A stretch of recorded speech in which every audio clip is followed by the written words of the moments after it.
തിരിച്ചടിക്കും.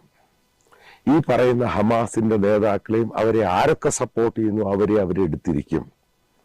കാരണം അതാണ് ഇസ്രായേലിന്റെ ഒരു പാരമ്പര്യം എന്ന് പറയുന്നത്. ഒരു ചെറിയ രാജ്യമാണ്. ആ രാജ്യത്തിന്റെ ഓരോ ഹിസ്റ്ററിയും നിങ്ങൾ പരിശോധിച്ച് നോക്കണം. നടന്നിരിക്കുന്ന എവിടാണ്? ഇറാനിൽ വെച്ച്. ഇറാൻ എന്ന് പറഞ്ഞ രാജ്യം ഇസ്രായേലിനെതിരെ നിങ്ങൾക്കറിയാം, ഒരു 3 മാസം മുമ്പ് മിസൈൽ ഏകദേശം 300ഓളം മിസൈലും റോക്കറ്റും ഡ്രോൺസ് എല്ലാം ഇസ്രായേലിലോട്ട് വിടുന്നു. അത് അമേരിക്കയും ഇസ്രായേലും ഫ്രാൻസും സൗദി അറേബ്യയും ജോർദാനും ചേർന്ന് തടയുന്നു.